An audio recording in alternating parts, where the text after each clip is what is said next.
আমি ক্লাস 9 এ পড়ি। যৌতুকের কারণে আমার কোনো বিয়ে হচ্ছে না। কেন? যৌতুক আমার বাবা দিতে পারবে না। আমার বাবা অনেকটা গরিব। আমি গরিবের সন্তান। কেউ যদি যৌতুক ছাড়া আমাকে বিয়ে করেন তাহলে শেয়ার অপশনে ঢোকেন। শেয়ার অপশনে ঢুকে দেখবেন আমার ইমো নাম্বার, হোয়াটসঅ্যাপ নাম্বার দোনোটা দেওয়া আছে। যদি আমাকে কেউ যৌতুক ছাড়া বিয়ে করেন তাহলে অবশ্যই আমার পেজটাকে ফলো করবেন। ফলো করে আমার শেয়ার অপশনে ঢুকবেন। শেয়ার অপশনে ঢুকে ও আমার শেয়ার অপশনে ঢুকে আমার নাম্বারটা, ইমো নাম্বারটা, হোয়াটসঅ্যাপ নাম্বারটা নিয়ে আমাকে ফোন দিবেন। আর হচ্ছে আমার নাম হচ্ছে পারভিন। আমি থাকি বনানী। আমার বাবা আছে, মা নেই। ও সবাই আমার জন্য একটা যৌতুক ছাড়া কেউ কোনো ছেলে বিয়ে করতে পারে তাহলে অবশ্যই আ তার সাথে আমি কি করে যোগাযোগ করব আর আমার এই ভিডিওটা সে কি করে দেখতে পারবে তাহলে তাদের সবাইকে সুযোগ করে দেন। ভিডিওটা শেয়ার করে দেন, কপি লিংক করে দেন।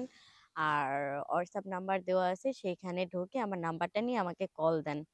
আ আমার শুধু একটা জিনিসই আমি চাই, কেন যৌতুক ছাড়া কি একটা মানুষের বিয়ে হতে পারে না? কেন সব মানুষই তো একটা আ ইচ্ছা থাকে, চাওয়া থাকে, পাওয়া থাকে। কেন আজ আমি গরিব বলে কি আমার কোনো মানে ঘর বাঁধার কোনো স্বপ্ন থাকবে না? কেন সবারই তো কিছু না কিছু স্বপ্ন থাকে। তো আমিও তো একটা স্বপ্ন নিয়েই তো পৃথিবীতে আসছি, বড় হইছি। তো আমি ক্লাস 9 এ পড়ি। যৌতুকের কারণে আমার বিয়ে হচ্ছে না কেন?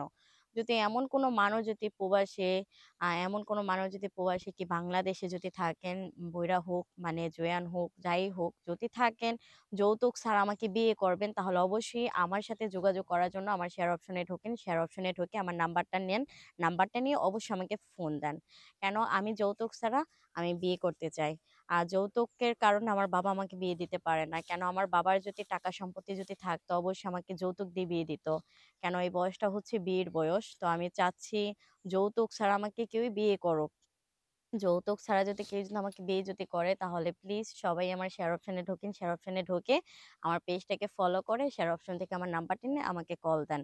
প্রতিবেদনে আসলে কি মনে মানুষ পাওয়া যায়?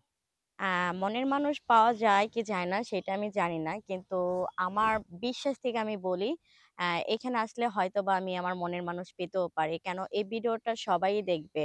সবাই যদি দেখে তাহলে অবশ্যই কেউ না কেউ চাবে যৌতুকের কারণে একটা মেয়ের বিয়ে হয় না। তাহলে অবশ্যই আমি যৌতুক ছাড়া ওই মেয়েটাকে বিয়ে করব। দেশে না প্রবাসী ছিলেন? দেশে না প্রবাসী এক দেশের ছেলে হলেই হবে। কিন্তু তাকে থাকতে হবে যৌতুক ছাড়া। কেন? সে আমাকে যৌতুক ছাড়া বিয়ে করবে। আপনার বাবা-মা কি কাজ করে? আমার বাবা কাজ করতে পারে না। আর আমার মা নাই। আমার বাবা আমাকে অনেক কষ্ট করে বড় করছে। আর ক্লাস 9 তরি পড়াইছে। কিন্তু আমি চাচ্ছি এখন আমার ঘাড়ে কিছু নেওয়ার জন্য। আমার ঘাড়ে আমি দায়িত্ব নিতে চাচ্ছি। কেন? আমার বাবা অনেক কিছুই করছে। এখন আমার বাবা কিছুই করতে পারে না। তো এরজন্য আমি চাই যৌতুক ছাড়া আমাকে কেউ বিয়ে করুক। আমার বাবা কোনো যৌতুক দিতে পারবে না। কেন? আমি অনেক গরিব ঘরের সন্তান। পড়াশোনা কতদূর করতেছেন? পড়াশোনা ক্লাস 9 তরি। এতদিন পড়াশোনার খরচ কে চালাইছে? এতদিন পড়াশোনার খরচ আমার নানু বাসা থেকে চালাইছে। তারপরে আমার বাবার কোনো আত্মীয় চালাইছে, প্রতিবেশী যারা প্রবাসে থাকে তো তারা চালাইছে। আর যারা প্রবাস থেকে আমার পড়াশোনার জন্য আমাকে খরচ দিয়েছেন তাদের সবাইকে ধন্যবাদ জানাচ্ছি। আর অবশ্যই যারা প্রবাসে আছেন তাদেরকে বলতেছি, যদি কোনো আমার জন্য তো আপনারা অনেক কিছুই করছেন, যদি পারেন আর ছোট একটা কাজ করবেন। সেটা হচ্ছে যৌতুক ছাড়া আমার বিয়ে হয়। আচ্ছা।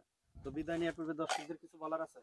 যৌতু দর্শকদের একটাই কথা বলার, আমারই সবাই আমার পেজটাকে ফলো করবেন। ফলো করে শেয়ার অপশনে ঢুকবেন। শেয়ার অপশনে ঢুকে দেখবেন আমার WhatsApp নাম্বার, ইমো নাম্বার আছে। সেখানে ক্লিক করে নাম্বারটা নিয়ে আমাকে ফোন দিবেন।